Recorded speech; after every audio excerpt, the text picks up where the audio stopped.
Cari amici, benvenuti sul canale, benvenuti a questo nostro nuovo video qui su Planet Spin Fishing. Di cosa parliamo oggi? Oggi parliamo del clone del famoso Needle Jointed Swim Bait di casa Jackfin, che è stato riprodotto da alcune aziende di provenienza cinese. Questo è l'originale, questo è il clone. Vediamo insieme quali sono le differenze. Partiamo da un unboxing, poi ci sarà un altro video dove faremo dei test sul lancio, sull'azione di recupero, sul nuoto con riprese subacquee. Mettetevi comodi che partiamo insieme dopo la sigla. Andiamo.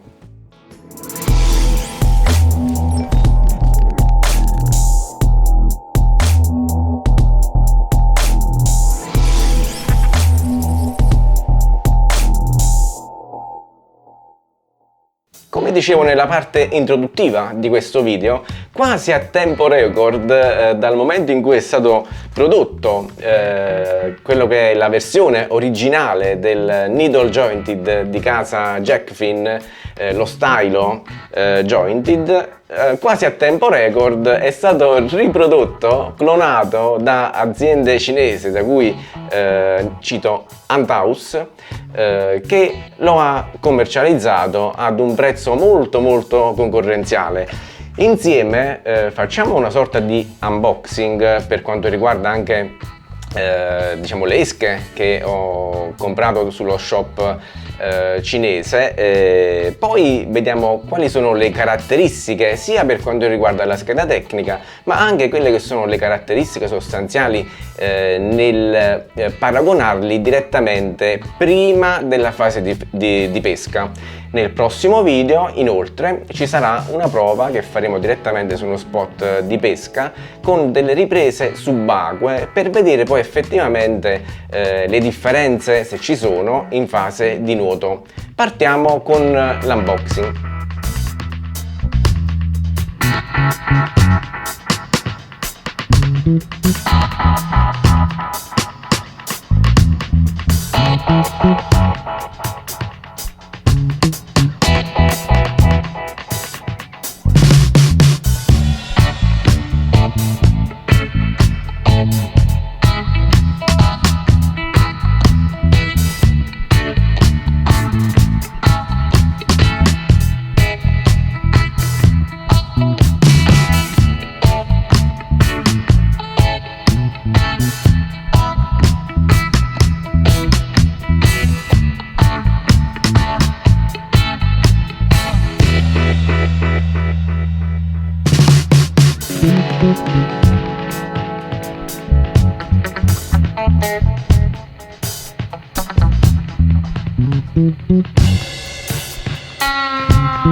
Dopo l'unboxing andiamo a fare una rapida visione di quelle che sono le specifiche tecniche elencate dalla casa produttrice e vediamo un po' se corrispondono al vero.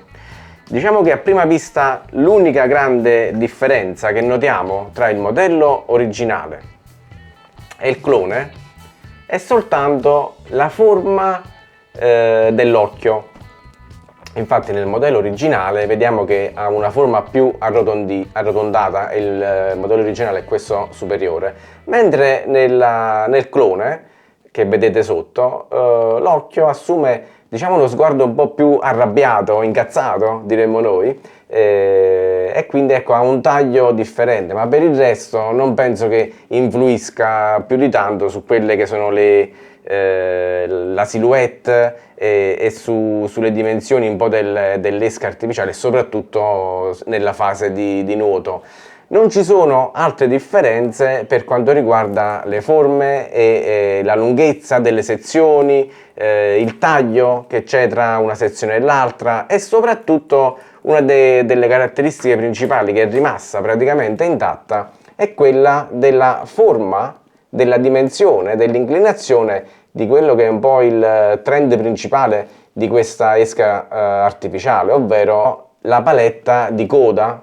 Un ultimo focus di attenzione lo facciamo in merito alla palettina che è stata disegnata e copiata 100% all'originale che troviamo in coda. Infatti questa è la caratteristica, diciamo, se vogliamo dirla così, principale di quest'esca artificiale, è la paletta di coda che dona all'esca artificiale questo nuoto tanto accattivante che piace ai predatori, ed è un po' la novità di questa esca artificiale, che ripeto ne abbiamo già abbondantemente parlato sul nostro canale.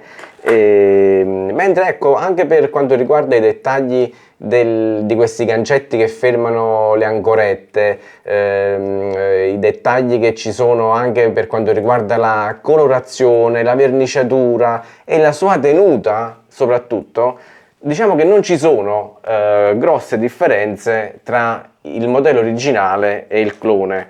Per quanto riguarda le ancorette, queste del modello originale, come vedete, si sono ossidate, ma perché è la comune ossidazione a cui sono sottoposte le ancorette quando le utilizziamo in mare. Questa che vedete adesso è quella dell'originale, non è ancora stata affetta dall'ossidazione per il semplice fatto che ancora non sono state utilizzate a mare, però dopo diciamo diversi giorni dall'utilizzo si noterà anche su queste quello che sono i segni dell'utilizzo in mare. Questa, diciamo, è la nostra prima impressione a contatto con queste esche artificiali. Una prova successiva che facciamo con queste esche artificiali è quella del peso. Andiamo a metterle entrambi sulla bilancia e vediamo cosa ci viene fuori. Sia il modello originale che la copia, il clone, pesano esattamente 34 grammi, quindi anche da questo punto di vista non ci sono differenze. L'unica cosa che vi faccio notare tra i due modelli: nel modello originale non è presente l'anellino di testa, mentre sul clone è presente un anellino di testa che a discrezione possiamo decidere se lasciare o meno. Diciamo che, come succede nelle altre esche artificiali, in tante occasioni il movimento è impercettibile dalla presenza o meno dell'anellino, quindi resta un po' in balia del pescatore l'utilizzo o meno. Il movimento nell'esca artificiale varia davvero di poco. In conclusione di questo video abbiamo fatto un primo test dopo, ecco, l'unboxing e un primo contatto con l'esca artificiale di quelle che sono un po' le differenze e le caratteristiche comuni che hanno queste due esche artificiali.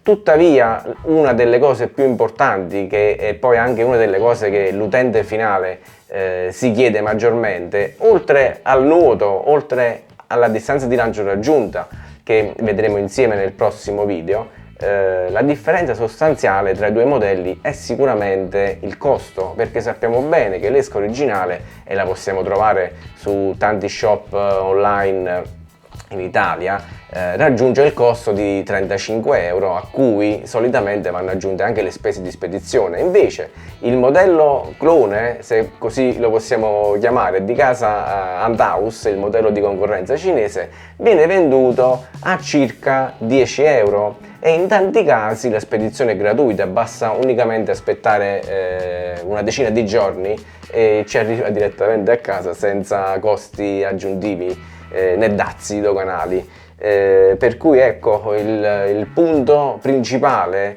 a cui prestare maggiormente attenzione è sicuramente il prezzo, il costo, perché poi per quanto riguarda le caratteristiche costruttive e della qualità anche della componentistica, sinceramente a prima vista non ho notato tutte queste differenze. Ecco, però poi lo scopriremo anche in pesca. Vedremo se la prova di nuoto supererà quello che è il nostro test. Ringrazio tutti voi per la visione di questo video. Ricordo che è possibile iscriversi al canale ma anche abbonarsi per ricevere dei contenuti esclusivi realizzati unicamente per i nostri sostenitori. Sullo shop Amazon ci sono le guide, i manuali disponibili sia in formato ebook, quindi elettronico, che cartaceo. l'iscrizione al canale e l'acquisto delle guide è l'unico modo per supportare il progetto Planet Spin. Ringrazio tutti voi per la visione di questo video, ci vediamo il prossimo come sempre qui su Planet Spin. Ciao ragazzi, alla prossima!